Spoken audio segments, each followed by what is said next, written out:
Welcome to this month's Tudor News, a segment I didn't realise would be coming so regularly this year. And, well, this is quite a biggie.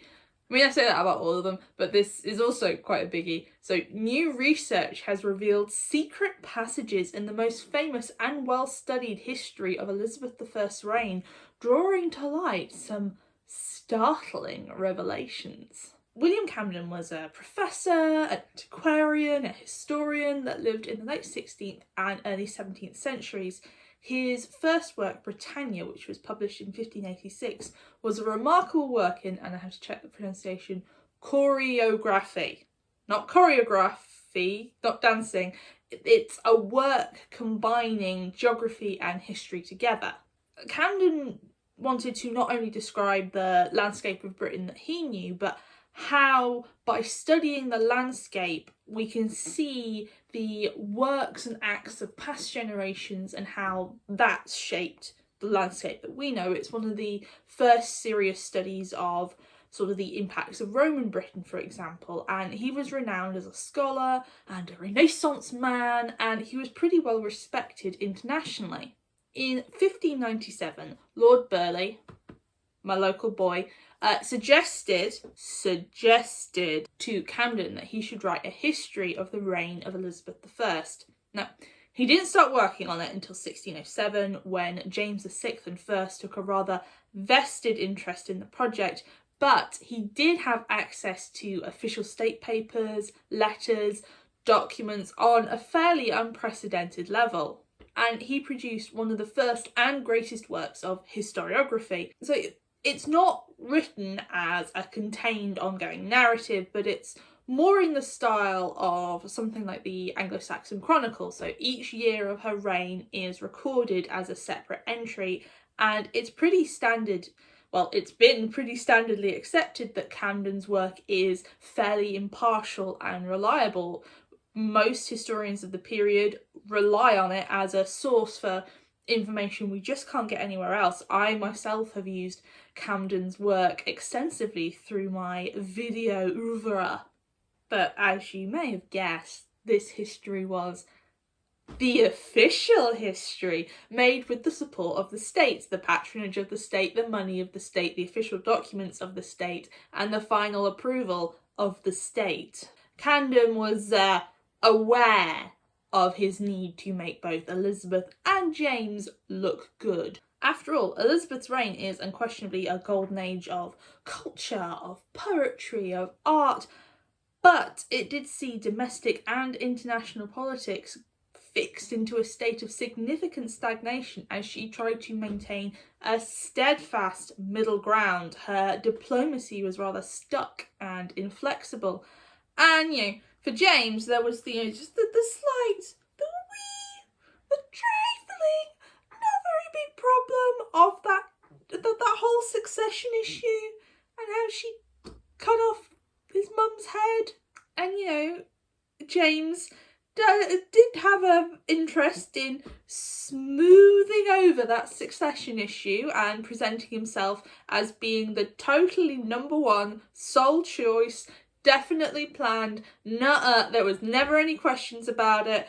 Liz totally picked him out of the vast array of candidates, because there were a surprising amount of people who could have claimed the throne, and she definitely planned it. It was all planned. The last 10 years of her reign was all leading up to this smooth transition of power. There was never any doubt.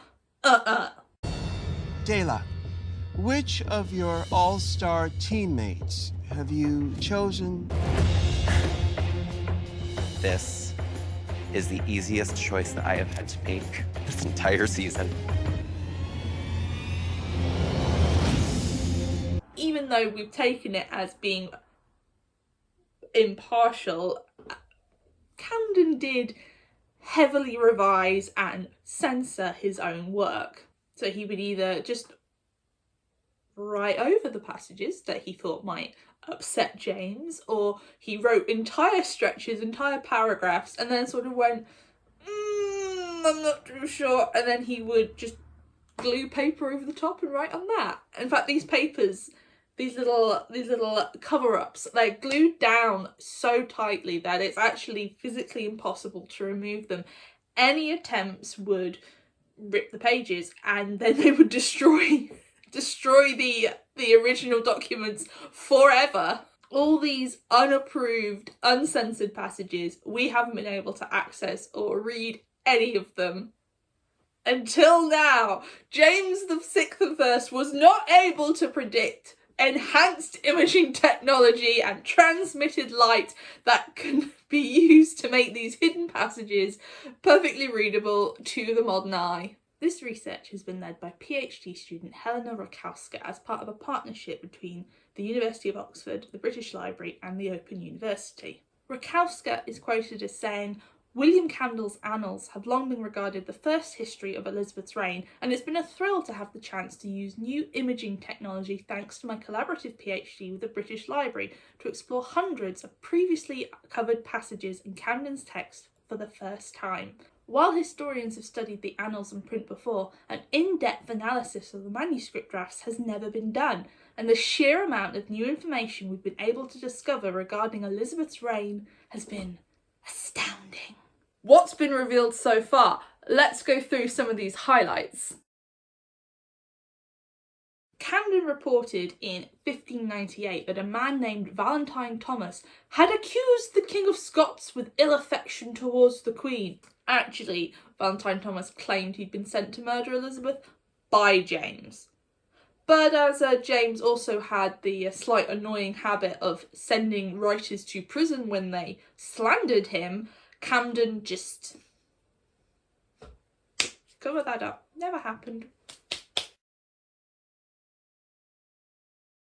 Elizabeth's arch enemy and former brother-in-law Philip II died also in 1598, and there was much rejoicing. Well, not according to Camden's account, written when Anglo-Spanish relations were much improved and the countries were no longer at war. His original passage marking Philip's death called him a man with no imperial skills who died of, Lord help me, pityriasis. This is a disease where parasites multiply through the skin and body. Gross! And it was considered a divine punishment of God, but, you know, we're not angry with the Spanish anymore. We want an alliance. Maybe we want a royal prince to marry one of their princesses, so we're just going to glance over that. Philip's dead and we're all sad about it. In 1570, Elizabeth was famously excommunicated by Pope Pius V. Now, Camden included the whole document of excommunication in the annals, intending it as a matter of the official record. This is what happened. I have no personal view or bearings on this. Except he totally did. His original page included his own personal commentary on just why the Pope decided to move against Elizabeth. He called it a clear act of spiritual warfare. But, in James's reign, this new age of improved continental relations, we're more buddy with Europe. It's just not the thing, Camden. We just can't go around accusing popes of inciting warfare. You gotta cover that up, buddy. Yes, how Elizabeth passed the throne on. The story has entered legend. Elizabeth refused to name a successor in her lifetime, fearing that if she did, that person or persons in favour of them would make serious efforts to assassinate her once they knew exactly who was coming next. It didn't help matters that there were actually quite a few legitimate claimants running around. The contentious nature of Henry VIII's will and his delegitimisation of his children meant that there's just a whole lot of people with slightly royal blood who are included in the line of succession, and yes, James VI of Scotland has the best legal claim based on the seniority of which of the Henry VIII sisters he was descended from, but there are also plenty of claimants in England very close to court some of them who were members of court, and, you know, Elizabeth's government might just decide that they're a better choice. They're closer, they're right there, we can pop them on the throne, no problems. James was actually in secret correspondence with several key members of Elizabeth's government from the 1590s with an eye to smoothing out that succession issue. We're going to get a seamless transition of power. And according to William Camden, it was only on her deathbed that Elizabeth finally legitimately named James as her heir. When the question of who would come next, who would rule England after her, and could it be the King of Scots, she apparently drew a circlet above her head and said something along the lines of, "I will that a king succeed me, and who but my kinsman, the King of Scots." Well, only that never happened. Elizabeth was in and out of consciousness in the last days of her life. There's a state that terminally ill people reach where, you know, they're technically still alive, but their brain function's pretty much gone. And she was completely unable to communicate verbally.